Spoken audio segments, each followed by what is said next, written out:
দীর্ঘ ১,৬৫৯ দিন পর ঢাকা জাতীয় স্টেডিয়ামে ফিরছে আন্তর্জাতিক ফুটবল। এশিয়ান কাপ বাছাই পর্বের গুরুত্বপূর্ণ ম্যাচে আজ সন্ধ্যা ৭টায় সিঙ্গাপুরের মুখোমুখি হবে বাংলাদেশ। ৪৭ বছরের অপেক্ষার অবসান ঘটিয়ে আবারও এশিয়ান কাপের মূল মঞ্চে জায়গা করে নেয়ার স্বপ্ন বাংলাদেশের। শেখ তাসফিয়া করিমের ডেস্ক রিপোর্টে বিস্তারিত। অপেক্ষার প্রহর শেষে অবশেষে আজ সিঙ্গাপুরের বিপক্ষে মাঠে নামবে বাংলাদেশ। হামজা চৌধুরী, সামিদ সোম, ফাহমিদুল সহ বিশ্বের বিভিন্ন লিগে খেলা সম্ভাবনাময় এক ঝাঁক খেলোয়াড় নিয়ে মাঠে নামবে লাল সবুজের প্রতিনিধিরা। আর প্রতিভাবান এই দলের কাছে ভক্তদের চাওয়া এশিয়ান কাপের মূল পর্বে জায়গা পাওয়া।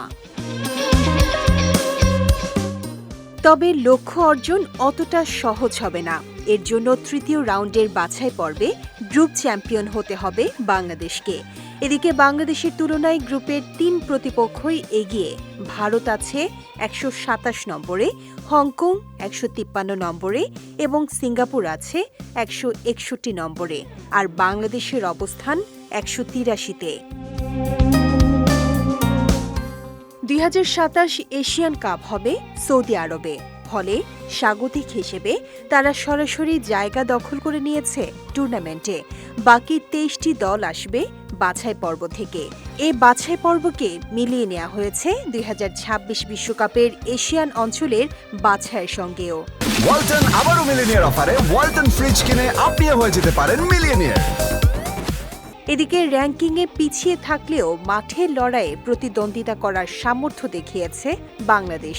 ইংলিশ প্রিমিয়ার লিগে খেলা হামজা চৌধুরী ও অন্যান্য প্রবাসী খেলোয়াড়দের আগমনে দলের শক্তি যেমন বেড়েছে, তেমনি বেড়েছে প্রত্যাশাও।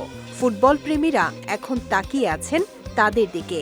হামজারা কি পারবেন ৪৭ বছরের অপেক্ষার অবসান ঘটিয়ে বাংলাদেশকে এশিয়ান কাপে জায়গা করে দিতে? সময়ই বলে দিবে এ প্রশ্নের উত্তর। শেখ তাসফিয়া করিম, বিজয় টিভি নিউজ ডেস্ক।